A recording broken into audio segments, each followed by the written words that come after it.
जम्मू कश्मीर में security forces का operation जारी है। श्रीनगर के रामबाग में मिलिटेंट्स से मुठभेड़ हुई और इस दौरान 3 मिलिटेंट्स मार गिराए गए। मारे गए मिलिटेंट्स में टीआरएफ कमांडर मेहरान यासीन भी शामिल है। जम्मू कश्मीर में दहशतगर्दी का खात्मा जारी है। चुन चुनकर एक एक दहशतगर्द ढेर किए जा रहे हैं। श्रीनगर में 3 और दहशतगर्द मार गिराए गए हैं।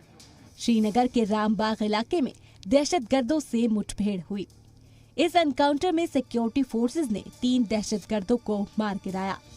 मारे गए दहशतगर्दों में टीआरएफ कमांडर मेहरान यासीन भी शामिल। मेहरान श्रीनगर के स्कूल में घुसकर प्रिंसिपल और असतिज़ा के कत्ल में शामिल था। मारे गए दहशतगर्द में मेहरान के अलावा अरफात अहमद शेख और मंजूर अहमद मीर शामिल हैं।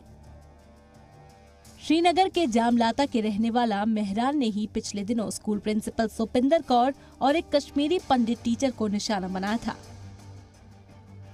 पुलिस को श्रीनगर के रामबाग इलाके में दहशतगर्दों की मौजूदगी की इत्तला मिली थी, जिसके बाद पुलिस ने फौज और सीआरपीएफ के जवानों के साथ मिलकर जॉइंट तलाशी मुहिम शुरू कर दी।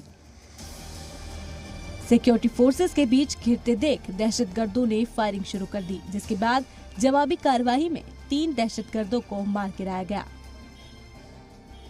जराये के मुताबिक सिक्योरिटी फोर्सेस अब इन मारे गए दहशतगर्दों के मददगारों की तलाश कर रही है। जम्मू कश्मीर में सिक्योरिटी फोर्सेस ने इस साल अब तक 148 दहशतगर्दों को मार गिराया है। वहीं वादी में अभी भी 199 दहशतगर्द एक्टिव है। इनमें से 89 दहशतगर्द बैरूने मुल्क के हैं और 110 आतंकी मकामी हैं। जम्मू कश्मीर के एलजी मनोज सिन्हा हाल ही में कह चुके हैं कि आने वाले 2 सालों में वादी से दहशतगर्दी का सफाया हो जाएगा। ब्यूरो रिपोर्ट, जी मीडिया। तो वादी कश्मीर में दहशतगर्दी के मंसूबे से प्लानिंग करने वाले दहशतगर्दों को ढेर कर दिया गया। 3 और दहशतगर्दों को मार दिया गया और उस पर तफसीली बातचीत करने के लिए हमारे साथ हमारे नुमाइंदा फारूक वानी इस वक्त जुड़ गए। उनका रुख करते हैं। फारूक, आपसे जानना चाहेंगे, मेहरान यासीन को भी मार दिया गया है जो एक स्कूल प्रिंसिपल और टीचर के कत्ल में शामिल था। कितनी बड़ी कामयाबी फौज के लिए मानी जा रही है? देखिए, इसे बड़ी सफलता के तौर पर जम्मू कश्मीर पुलिस देख रही है। जिस तरीके से ये कल एक गाड़ी में सवार थे और श्रीनगर के रामबाग इलाके में पहुंचे और पुलिस को पहले से इत्तला थी और फायर इनके ऊपर किया और फायर जैसे पुलिस कह रही है कि इन्होंने भी किया, उसके बाद 3 मिलिटेंटों को वहां पे मारा गया। हालांकि मेहरान के बारे में बताया जा रहा है कि इससे पहले वो स्टोन पेल्टिंग में भी शामिल था और श्रीनगर के बरबरशाह इलाके में ग्रेनेड दागा गया था उसके द्वारा, जिसमें एक आम नागरिक की मौत भी हुई थी और 3 लोग घायल हुए थे। इसके अलावा जो उन्होंने अटैक किया था श्रीनगर के ईदगाह इलाके में, जिसमें 2 टीचर्स की मौत हुई थी, और उसको छोड़कर श्रीनगर के खानियार इलाके में जो पुलिस का एएसआई था उस पर भी अटैक, अरशद अहमद उसका नाम था, तो उस पर भी उन्होंने अटैक किया था जिसमें उसको मारा गया था। तो इतने सारे कई सारे जो पुलिस ने जानकारी साझा करते हुए प्रेस नोट में भी ये सारी चीजें लिखी हैं कि किस तरीके से उन्होंने श्रीनगर में अपनी गतिविधियां तेज की थी और लगातार पुलिस इसे तलाश कर रही थी। और साथ में अरफात के बारे में भी बताया जा रहा है जो पुलवामा क्षेत्र से हैं, वो भी कई किलिंग्स में उनका हाथ बताया जा रहा है। खासतौर पर जो प्रवासी मजदूरों के ऊपर अटैक हुए थे दक्षिणी कश्मीर में, तो उनका भी उसमें हाथ बताया जा रहा था। तो 3 मिलिटेंट की तलाश जम्मू कश्मीर पुलिस कर रही थी और पहले ही जम्मू कश्मीर पुलिस ने कहा था कि जो मेहरान है वो श्रीनगर में एक्टिव है और टारगेट किलिंग लगातार उसके द्वारा भी की जा रही है।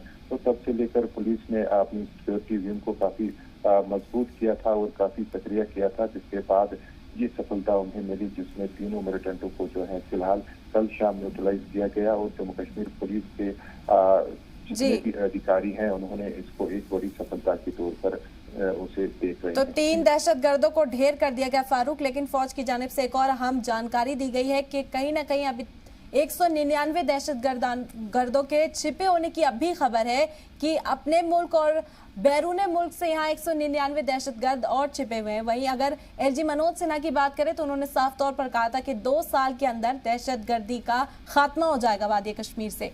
तो किस तरह की हिकमत अमली पर अब आगे फौज काम करती हुई नजर आ सकती है यहाँ पर? देखिए, हमने देखा कि गृह मंत्री का भी दौरा जब रहा कश्मीर का भी, तो उन्होंने भी यहाँ सुरक्षा के हवाले से भी बात की थी और जम्मू कश्मीर पुलिस के डीजी से भी बात की। उसके अलावा सेना सुरक्षा बलों के आला अधिकारी भी उस बैठक में शामिल थे। तो यही प्राथमिकता दी गई कि किस तरीके से आम सिविलियंस को बचाना है और मिलिटेंटों को किस तरीके से जल्द उनको जो है उनको पकड़ा जाए और किस तरीके से उनकी जो गतिविधियां उन पर रोक लगाई जाए। इस पर सारी चर्चाएं हुई थी उस बैठक में।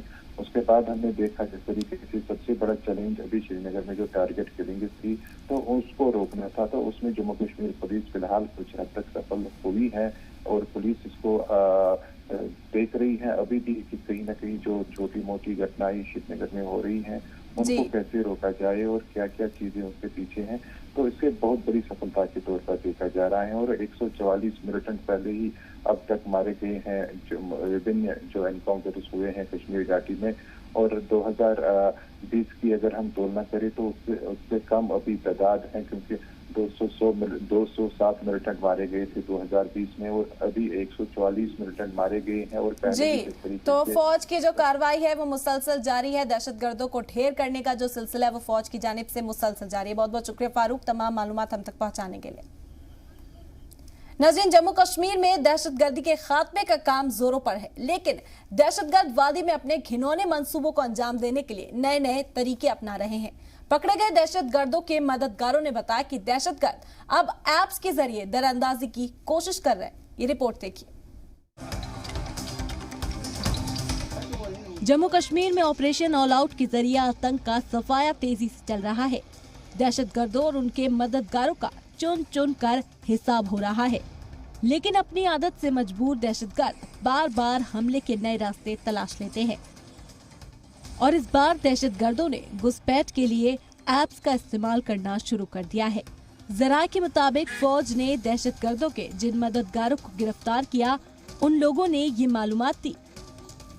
दहशतगर्द पीओके से घुसपैठ के लिए ऐप्स का इस्तेमाल कर रहे हैं, ऐसे ऐप्स जिन्हें नेविगेशन के लिए इस्तेमाल किया जाता है। एनआईए ने हाल ही में दहशतगर्दाना सरगर्मियों में शामिल कई लोगों को गिरफ्तार किया था। गिरफ्तार लोगों ने घुसपैठ के नए रूट्स की जानकारी और खुलासा किया कि 5 सबसे ज्यादा दहशतगर्द घुसपैठ के लिए इन नए रास्तों से दाखिल हुए हैं। जिन घुसपैठ के रास्तों के इस्तेमाल अब तक दहशतगर्द करते रहे हैं वो पीओके से कालाकोट, पीओके से ब्राल गली, पीओके से कासनाला, पीओके से गुरसैन और निकेल से मंजोर।